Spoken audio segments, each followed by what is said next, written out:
You start with the T's. This circuit here with a capacitor and a resistor in it,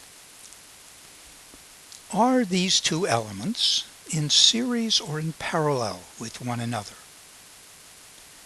That in our naive language we might say, well, if you can go through one or alternatively go through the other, then we would think of it as parallel. Or if when you go through one, then you have to go through the other, then we would say it was series.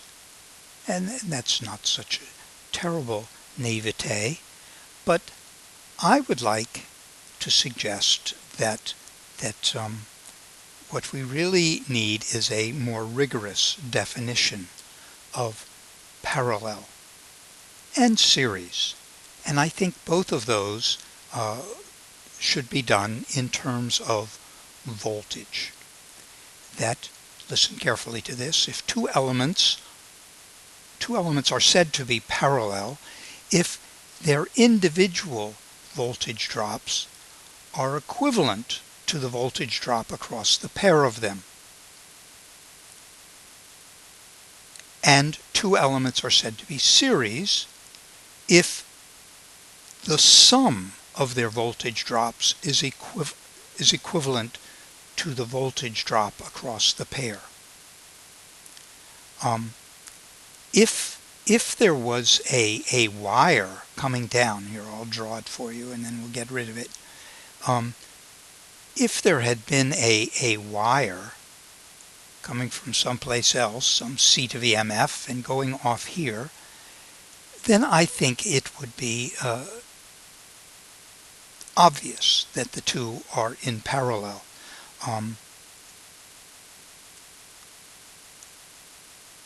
But as it stands, if there's going to be a current flowing, then it would go through one of these and then go through the other.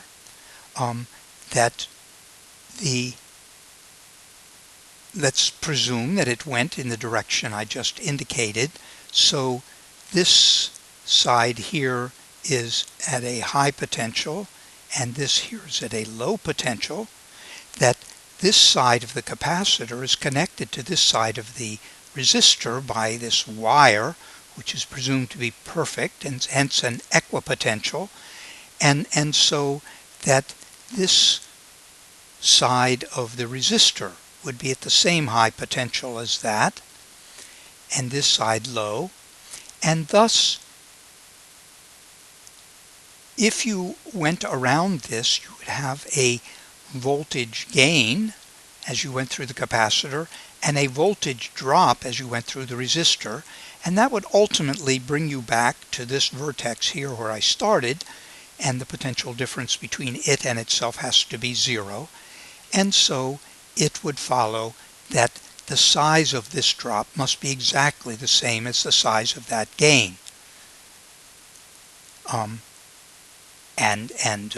Oh, I wish I had those wires again. Then if you could go through this or through that and then continue in the wire, then you would see that these two were in parallel. But as this circuit stands, I think there's no choice but for this to be a seat of EMF, this charged capacitor, excuse me, and as it discharges, it would cause current to flow through here, indeed everywhere, and I think you would have to call these two in series. That the circuit would flow so that here there was a voltage gain and here a voltage drop, and the sum of those two would be zero, which is the equivalent to if we were to replace the two of these by one thing. The voltage drop across it would have to be zero, so series. Okay, enough of that. But please do get that definition of parallel if the individual voltage drops are equivalent to the voltage drop across the two of them, and series if the sum of the voltage drops is equivalent to the voltage across the pair of them.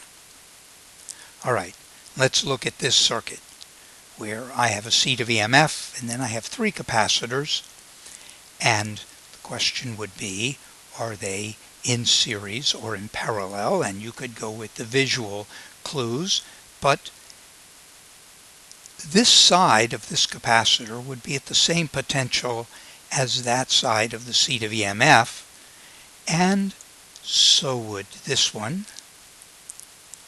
and this one, that there is no voltage drop between here and those top sides of the capacitors. And so, and the bottoms would all be at the same voltage as this side here.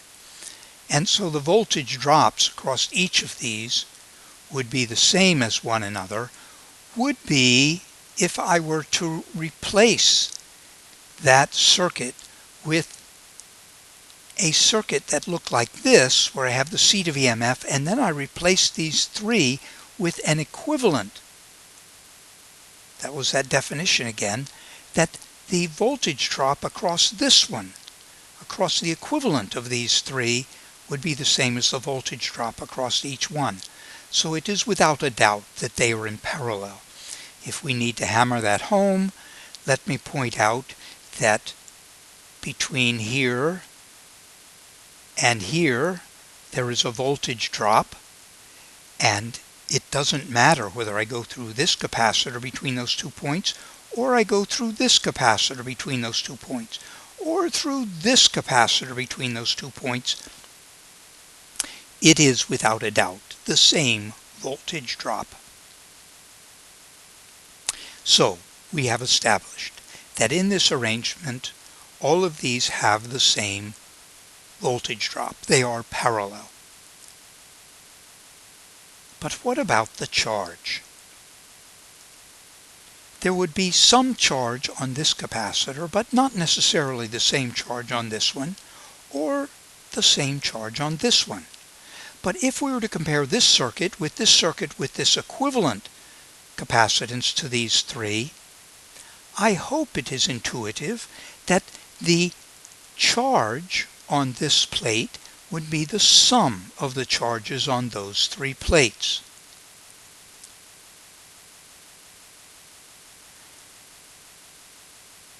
Then I'm going to take that truth and I'm going to go to my definition of capacitance, the Q, CV, and I'm going to replace Q by CV in each case. And I wish I hadn't written T's. That should be equivalent. I would prefer that. But here you have each of these replaced by the capacitance of each of them times the voltage drop across each of them. But we already asserted that all of those voltage drops are the same, and so it follows that the equivalent capacitance to these three capacitors in parallel is going to be the sum of the capacitances. You need to memorize that, and if not memorize it, then be able to rederive it. Similarly, I have these three capacitors, and we would say they were in series. If I were to replace those three by an equivalent capacitance, I hope you can see that the voltage drop here plus the voltage drop there plus the voltage drop there would be equivalent to the voltage drop across that equivalent capacitor. So there you go. Now, it is very important that you recognize that there are elements, there are elements in this setup which we say are floating. That this H here is separated from the rest of the circuit. The word was floating.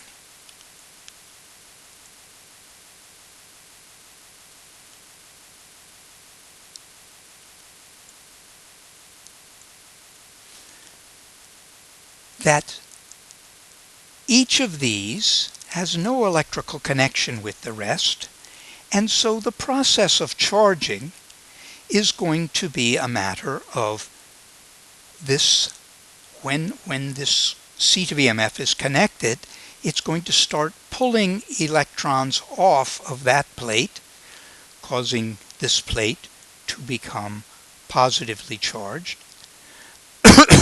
But as this plate becomes positively charged, it will have an electric field around it.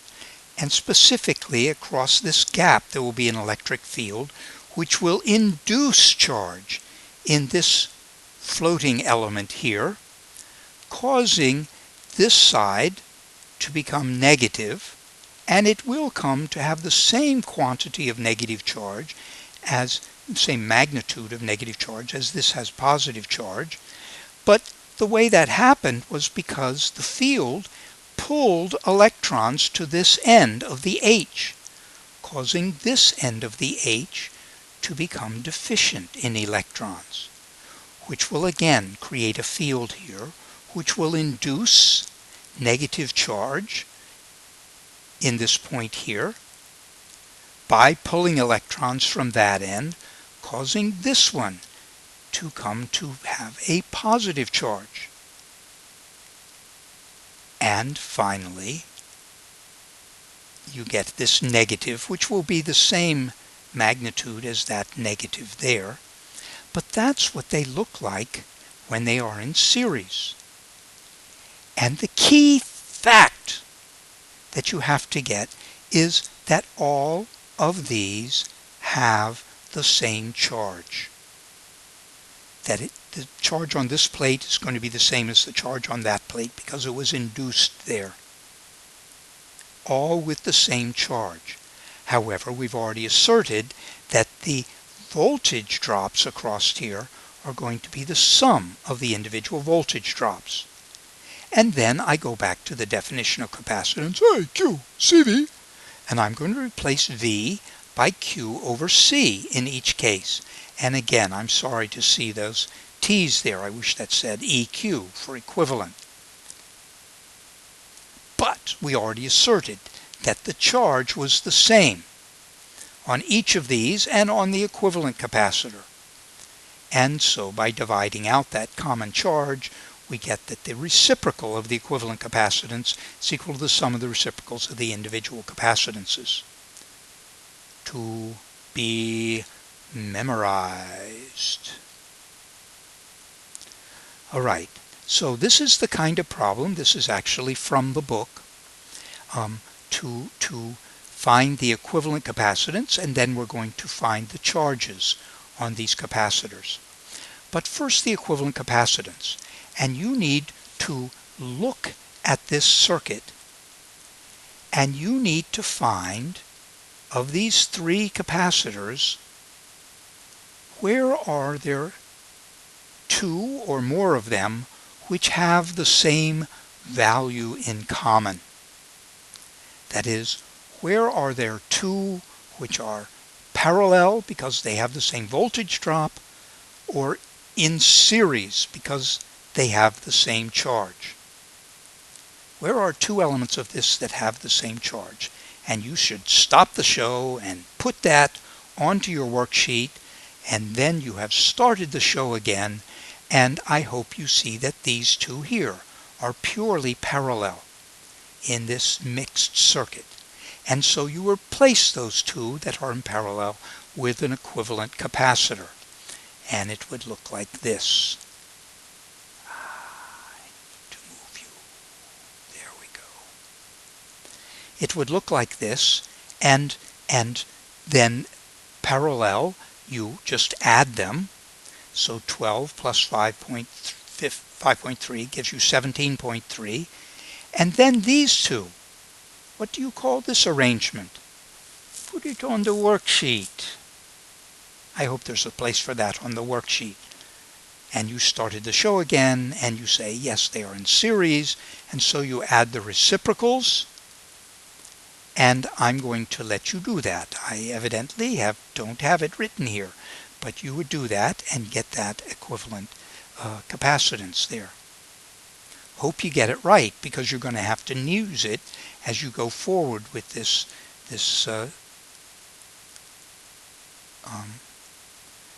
show.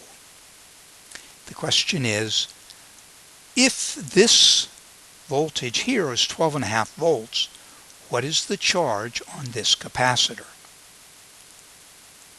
And I will let you do that whole thing, but let me point out that what you would do is start with, oh, if that's 12.5 volts, and I know this capacitance, then I can figure out what the charge here is. And then you come back to here. What is it that's the same for these two and also the same there? And then once you get a third element here, you can use your QCV to get the, once you get two of them, you can use this to get the third. And then you need to come up here and you say, what is the same for these two and also for that equivalent capacitance? Then you can fill it in, and I think you can finally finish by telling me what the charge on this capacitor is. And that is the end of this show. Thank you.